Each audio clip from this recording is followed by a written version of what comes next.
Hey guys, welcome back to The Readers. I hope you are having an amazing day. Let's get right into the stories. The first one is a pro-revenge story. Around 2014, my friends and I would hang out at this small pool hall in the next town over. It was a cozy spot where you could rent tables hourly or pay per game. We'd shoot pool, catch whatever games were playing on the mounted TVs, and just chill. Everything was smooth sailing for the first few months we went there. Then this guy showed up one night and commandeered our usual table. We were fine with it initially since we were caught up in conversation. After about 20 minutes, my friend Jake walked over to him. "Hey man, mind if we get next game?" Jake asked politely. The guy barely looked up from his shot.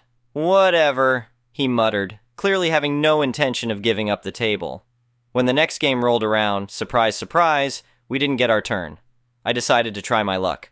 "Listen, we've been waiting quite a while. We'd like to play next," I said firmly. A woman at the bar called out, "I'd like to play after them." The guy acted like we were invisible, continuing to knock balls around the table like he owned the place. After more waiting, the guy finally left the table for the bathroom. We jumped at our chance, dropping quarters in the slot. The balls rolled out, but something was missing. The green 6 ball. The jerk had taken it with him. "This is ridiculous," my friend Sarah said. "Let's talk to Mike."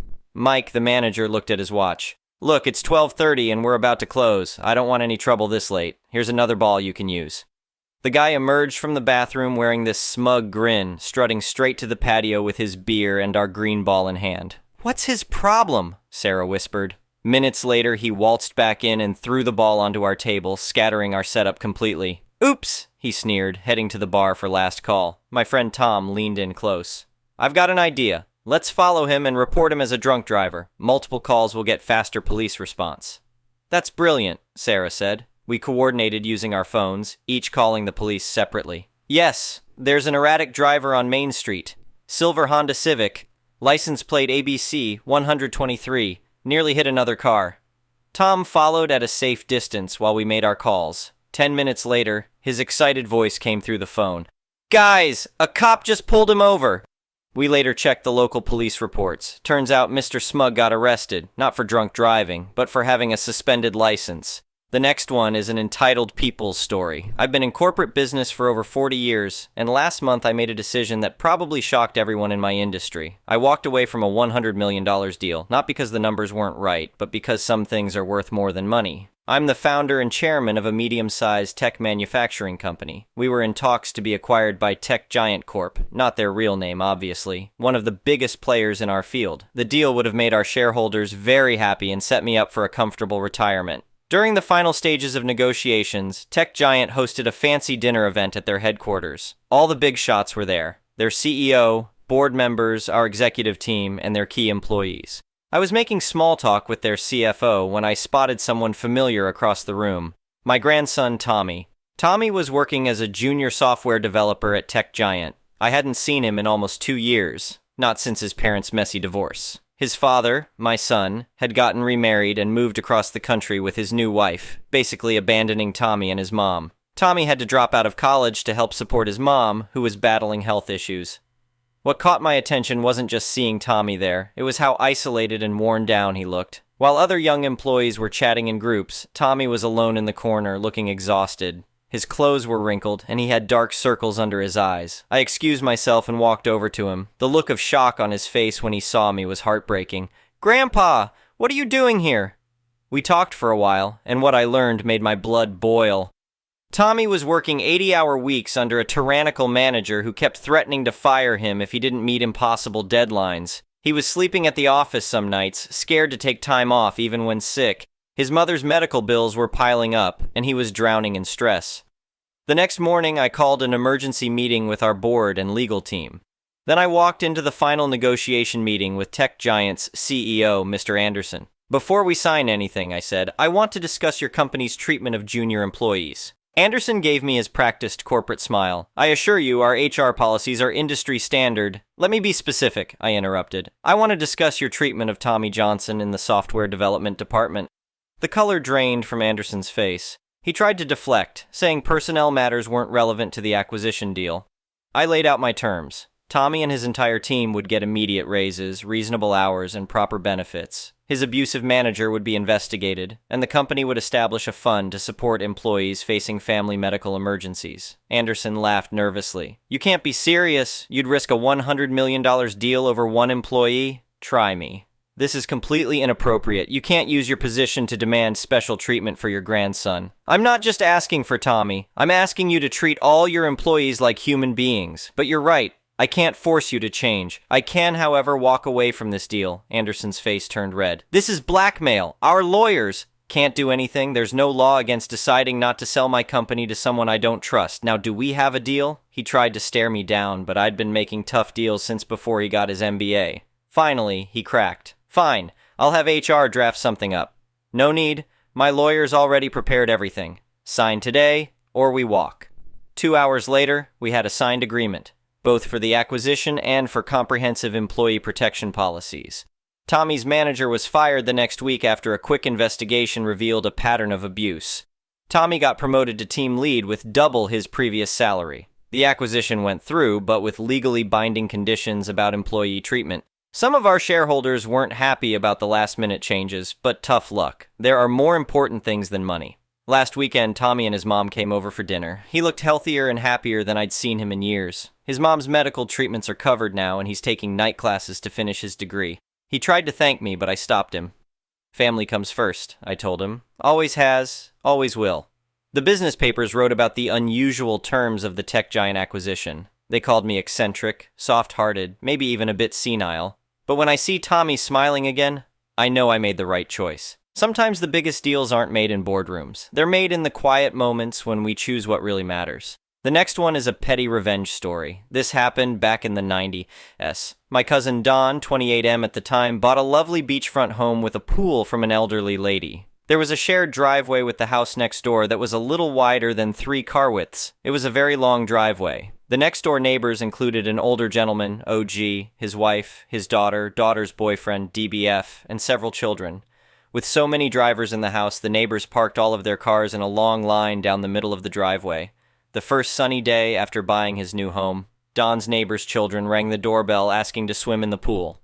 Don said no and closed the door. He looked out the back and saw the kids trying to sneak into the yard to get in the pool. Don yelled at them to get out and lock the gate with a secure chain lock.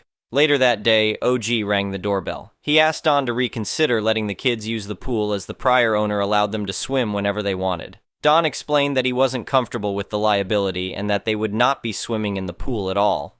OG was disgruntled but left without argument. For the remainder of the summer, the kids were annoyed and continued to ring the doorbell, knock on the garage, and peer over the fence asking to use the pool. Don's answer was always, "No, please stop asking." Winter arrives and DBF, who has been invisible until this time, begins warming up his truck, think F-150, on Don's side of the driveway, directly under his bedroom window at 5:30 a.m., revving the engine repeatedly. Don tried speaking with the DBF, to no avail. Don is now livid. He wants to put up a fence instantly and is handy enough to do so. Cooler minds prevailed, and Don called a fence company and arranged for a beautiful new fence with proper permitting. Weeks later, when the fence company arrived to begin digging the post holes, OG came running out of his house to try and stop them. He saw Don and said, "I hate to piss on your parade, but you need to have a permit to put up a fence." Don replied in an extremely friendly and happy tone, "Thanks so much for the reminder. I do have a permit. You are going to love the new fence. I upgraded to a lovely picket pattern. It's going to look great." Don just walked away angrily kicking rocks. The fence was finished later that week. The daughter, DBF, and the kids were kicked out the following week. Don presumes that OG hated hearing the truck warm up at 5:30. Come spring, OG put his house on the market, and it was sold to a lovely couple who are now Don's best friends. And there was joy in Mudville. The next one is a malicious compliance story. A few years back, I worked in a corporate office where things ran pretty smoothly, until our new boss, Mr. Micromanage, Mr. M, arrived. Mr. M was obsessed with one thing: following company policies. He didn't care if policies were outdated, inefficient, or outright absurd. If the rule existed, you had to follow it perfectly. And he loved catching people not complying. One Monday morning, he called a meeting to lecture us on policy adherence. He ended his speech with, "If it's in the manual, you follow it. No exceptions." I'm not a fan of being micromanaged, but hey, rules are rules, right? I knew that our company's policy manual hadn't been updated in years, and some policies were questionable. So I decided to have a little fun. One of the most outdated rules was about how to handle printed documents. According to this gem, any printed company document, no matter how minor, needed to be reviewed and stamped by our document compliance officer before being distributed. Oh, and guess what? That position had been eliminated in a round of budget cuts 2 years ago. But hey, Mr. M said no exceptions. The next day, I printed out a standard quarterly report that everyone in the office needed. When people asked for it, I told them, "Sorry, I can't distribute it until it's been reviewed and stamped." I sent an email to Mr. M asking where I could find the non-existent document compliance officer. He came storming over to my desk confused. Mr. M, "Just send out the report." Me, "I'd love to, but as per company policy, it needs to be reviewed and stamped first. Where should I send it?" Mr. M pauses and glares. "Just follow the policy." I nodded enthusiastically and let it be. Word spread quickly, and soon everyone in the office was complying with every arcane policy in the manual. Karen from HR? She started enforcing the dress code policy that required all employees to wear business formal attire at all times.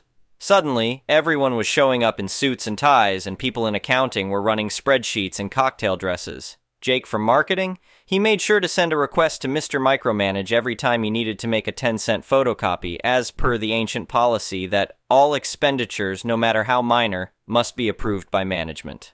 By the end of the week, the entire office was a disaster. People were wasting time and resources, projects were delayed, and everyone was cranky from wearing stiff, formal clothes. Mr. M tried to reprimand us, but we just kept saying, "Sorry, sir, just following the policies, like you said." It only took 1 week of chaos for Mr. M to call another meeting where he begrudgingly told us to use common sense instead of following every single policy. He even promised to update the manual. And that, my friends, is how our office turned into a temporary circus of hilarious compliance, until our boss finally learned that some rules are meant to be bent. The next one is an entitled people's story. It's been a long time since I posted anything about Entitled Todd or Entitled Joe. Joe's death really kind of hit me hard.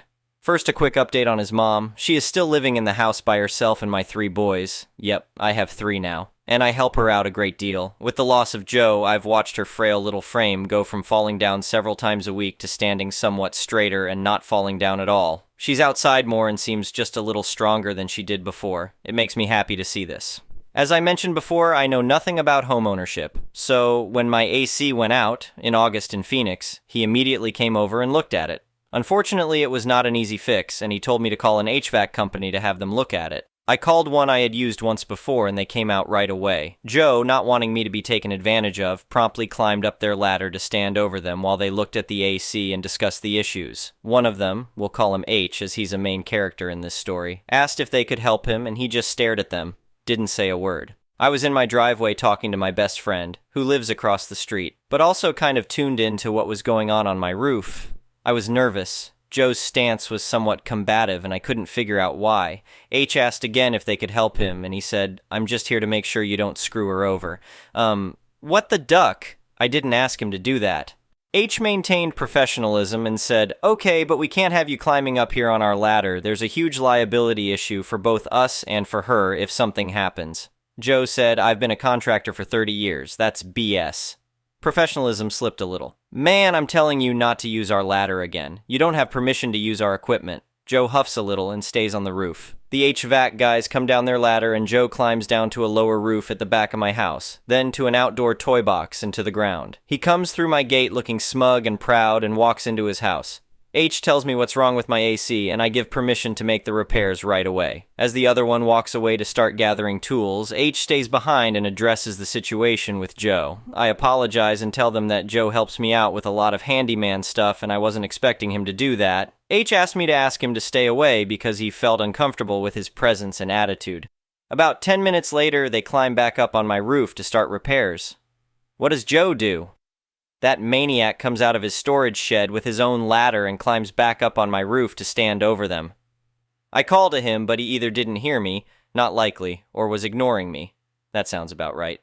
I immediately start hearing arguing, and it escalates quick. Suddenly, H has moved from crouching and is standing nose to nose with Joe, on my roof, yelling at Joe. Joe is yelling back, and both men are close to physical contact. Joe threatens to throw H off my roof, and at this point, H's partner stands up and says, "Try it. We'll see who goes flying." Joe climbs down his ladder, and in the process of removing it, he accidentally knocks theirs over. I rushed to upright it, but damn if H didn't literally jump down from my one-story roof into my paved driveway and go nose to nose with Joe again. I am still speechless and completely unsure what to do. My friend whispers that she's about to call the police because this isn't going to go well. Joe finally walks away and H heads to the work truck. He comes back with a huge tool and heads towards his ladder. Joe comes sauntering back to my driveway with a baseball bat. H is stunned. He just stands there for a moment with his mouth open. Joe says, "What are you gonna do with that tough guy?" gesturing towards the tool. H says, "Fix her damn AC. What are you doing with that damn bat?"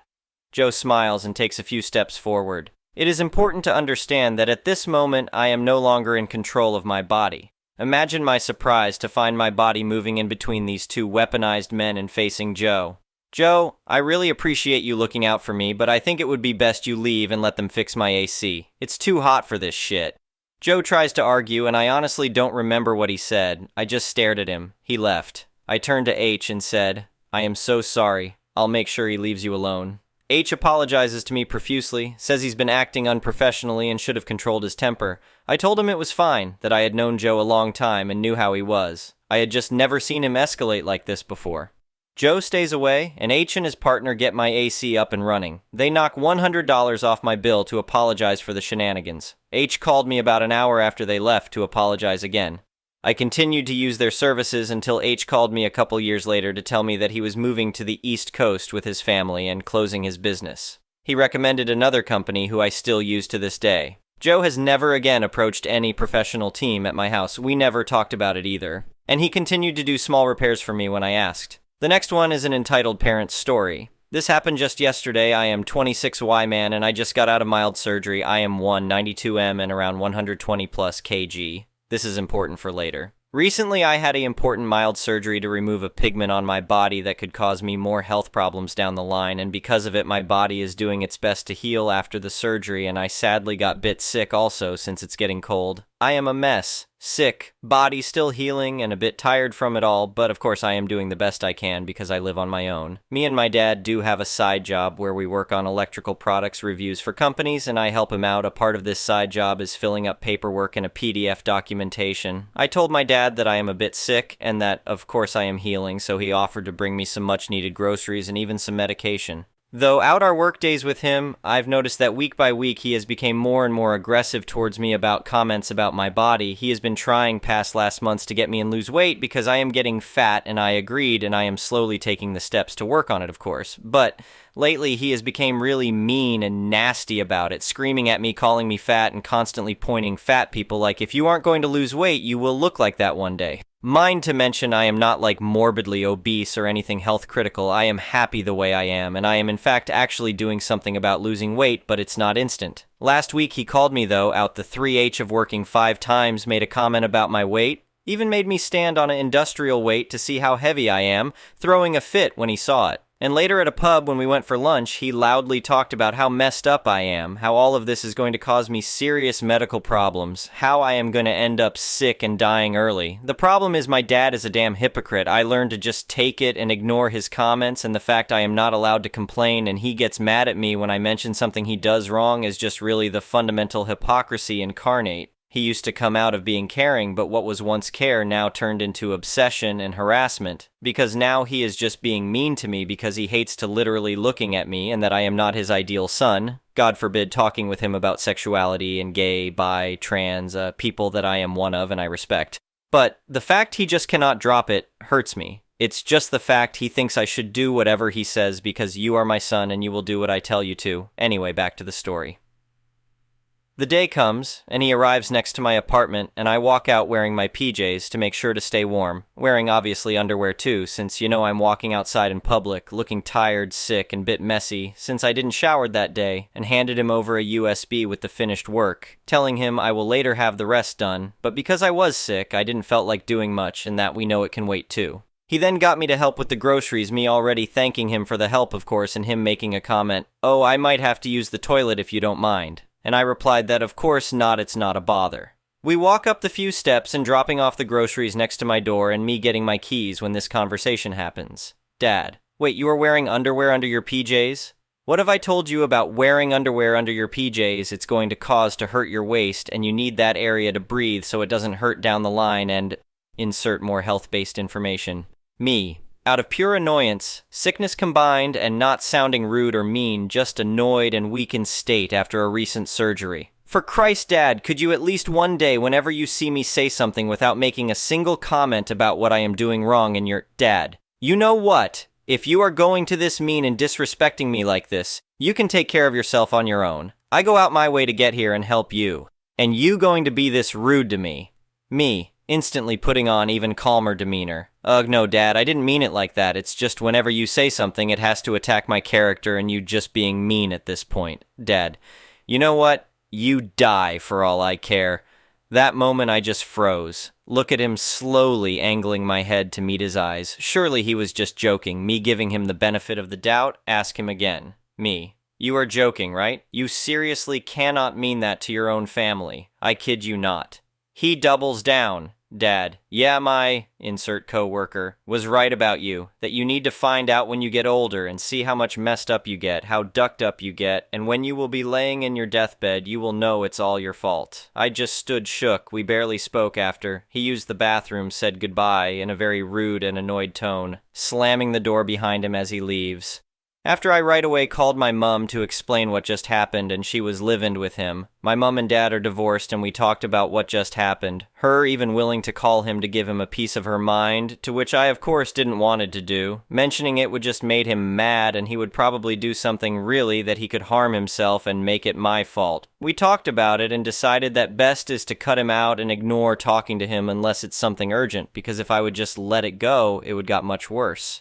The thing I am autistic and I have ADHD, I work differently from others, and of course even I am reasonable enough to understand how messed up this is, and even under a lot of stress, pressure like my dad was, I would never say something disgusting and cruel to anyone, and even this situation is something that a normal person would still needed help with. I am honestly shook from all of this. This really got me anxious and scared because my dad was always to freak out and throw a fit, but it was usually over something small or something that I didn't have to worry much about as it was mostly justified frustration. But I acknowledge that he'd been acting sick, and I believe it may came from loneliness and depression, so I am of course giving him the benefit of a doubt because he was there for me most of my life and always made sure he helped me with anything I needed, but these days he makes it feel like I owe him. I am not really looking for any advice since, as I said, I know what the right action here is with someone who I partially share a similar mindset, but it really scared me and got me stressed out about it because I seriously cannot be the one who thinks this is messed up. Please do feel free to give me your feedback, and I will most likely update this post later. I hope that this post isn't too much extreme, as I am seriously looking for others' opinions and maybe some advice how to deal with this further on, even if I know I have a plan. Thank you for reading my post. Thank you for watching. I would really appreciate it if you could like the video and subscribe to our channel if you haven't already. We'll see you again tomorrow.